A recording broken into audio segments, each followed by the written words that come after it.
Famille ivoirienne, voici maintenant une nouvelle révélation. Le point d'arriver à certains.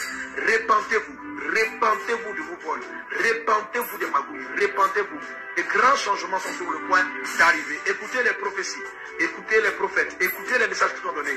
Ne faites pas la sourde oreille, ne faites pas la sourde oreille. Répands-toi, décide de faire le bien avec ce que Dieu t'a donné. Décide de faire le bien et choisissez. Pour vous qui êtes dans les ministères, pour vous qui dirigez. Bon, vous avez tous écouté cette prophétie-là. Quand le pasteur Mohamed Sanogo a fait cette prophétie, c'est fini. Il s'est tué. Jusqu'aujourd'hui. Et moi, je dis à ma grande sœur, ils l'ont éteint. Parce qu'on sait tous comment fonctionne le pouvoir de Alassane Ouattara. Aujourd'hui, si quelqu'un veut parler de prophétie de Sucre Côte d'Ivoire, tu es obligé de t'exiler. Parce que les encagoulés là, ils vont venir la nuit, ils vont venir te prendre. Pasteur Mohamed Sanogo, vous avez fait cette prophétie. Donc, comme jusqu'à présent, on ne l'a pas encore vu, est-ce que la prophétie est fausse pour autant? Quand vous étiez en train de faire la prophétie là, vous parliez de vous-même ou vous parlez selon vos émotions, mais vous parlez de la part de Dieu. Parce que jusqu'à présent, ça fait plus de 2 ans la prophétie, on ne l'a pas encore vue. Vous avez dit qu'elle est imminente, mais ça fait plus de 2 ans. La prophétie, on ne l'a pas encore vue. Est-ce pour autant qu'elle est fausse? Maintenant, voici ce que le pasteur Mohamed Sanogo a dit. Juste avant les élections, juste la veille des élections, et juste après les élections. Merci à Dieu et merci. Il y a une fausse prophétie aussi qui annonce les troubles.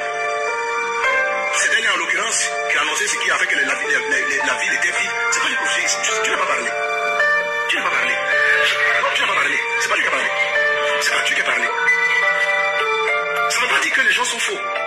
Ça veut dire que les gens, je vais vous expliquer ce qu'on appelle. Ça veut dire que dans ce temps de l'affaire, les gens prêchent, les gens prophétisent leur propre colère, leur propre frustration.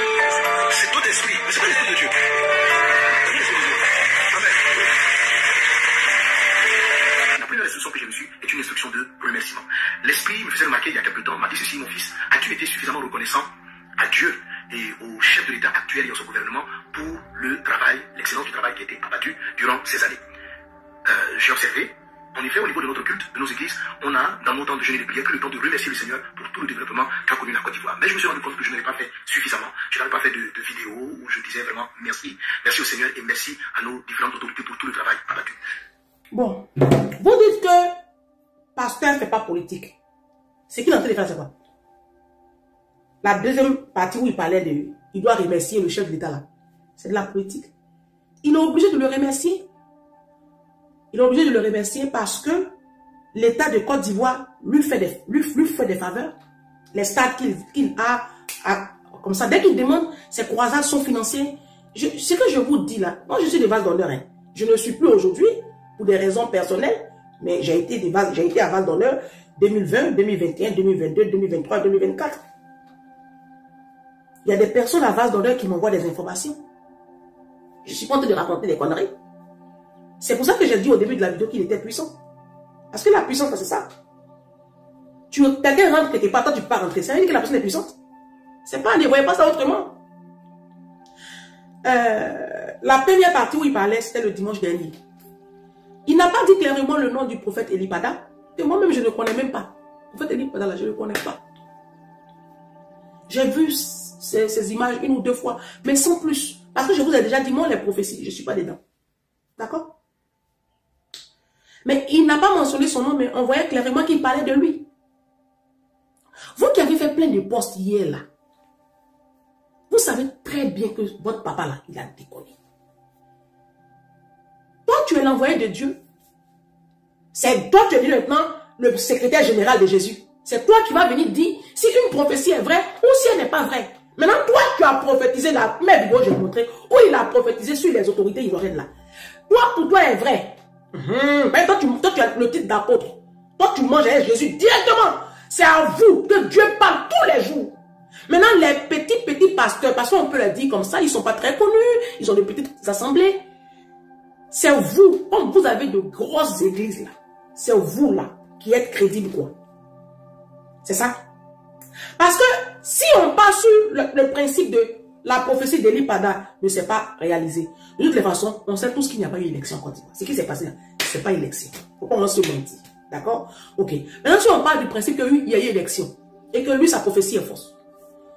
Vous qui avez dit que ces temps-ci, ça fait plus de 2 ans que vous avez prophétisé que ces temps-ci là, ce pouvoir-là va tomber, ils seront attaqués, ils seront... C'est pas encore réalisé, donc pour vous aussi, il est fou. On ne fait pas ça. Quand on a l'esprit de Dieu, on ne fait pas ça. Votre sortie là, elle n'était pas nécessaire. Tu es venu dimanche, tu fais ton prêche et puis tu rentres chez toi. Toujours en train de vouloir se jouer les intéressants et les titulaires. Vous êtes titulaire de quoi, pasteur Mohamed Sanogo? La Côte d'Ivoire ne vous appartient pas.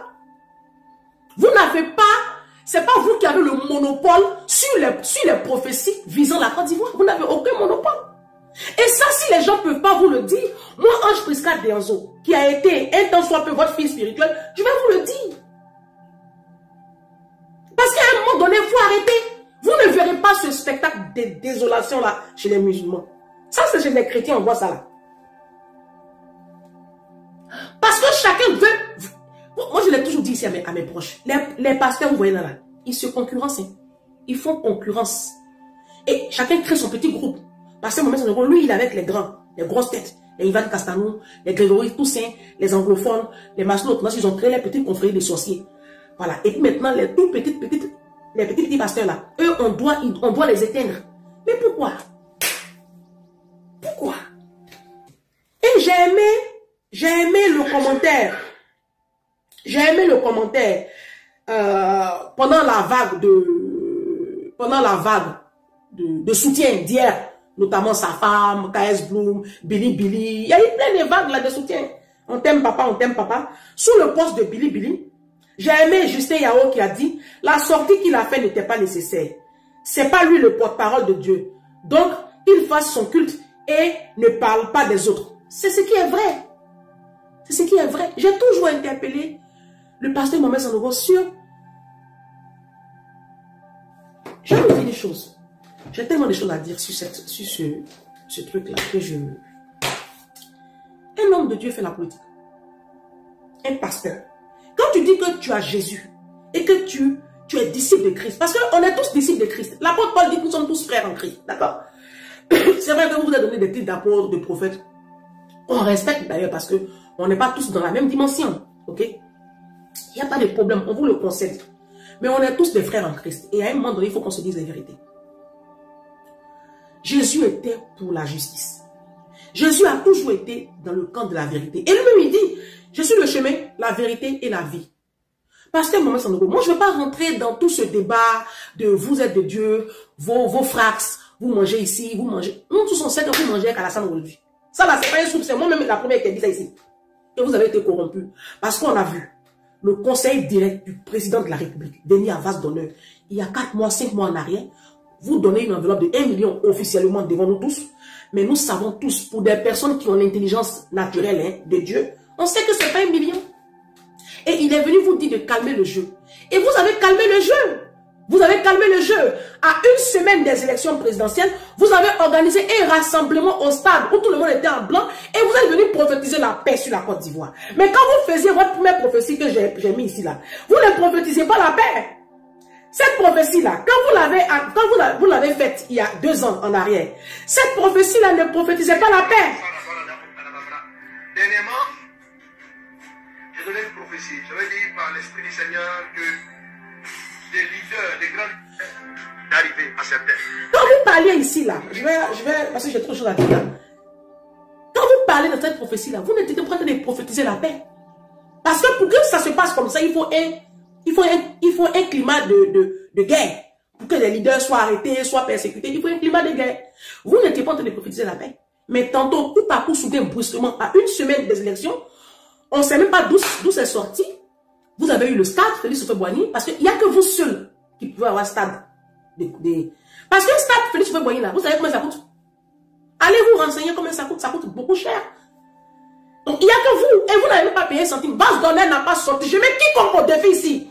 Vas Donner n'a pas sorti un seul centime pour avoir le stade. C'est l'État de Côte d'Ivoire qui vous a remis le stade pour prophétiser la paix. Parce que vous avez été envoyé par le pouvoir pour dire calmer le jeu. Et le pouvoir sait à quel point Vous avez une... Alors, comme je vous ai dit, nous faisons la géopolitique. Nous sommes partout. Et vous avez suivi les révélations du prophète Seka, les révélations de Eli Panda, les révélations et bien d'autres prophètes. Comme je vous ai dit, nous revenons avec des publications très tendance. Pour ceux-là qui viennent d'atterrir sur ce nouveau canal, ne vous inquiétez pas, nous sommes partout. Restez toujours en écoute, nous allons toujours vous publier des nouvelles publications. Alors, si tu es nouveau, n'hésite surtout pas de t'abonner, liker, partager et surtout, clique sur la cloche de notification pour toujours recevoir des nouvelles publications. On se retrouve à des nouvelles éditions.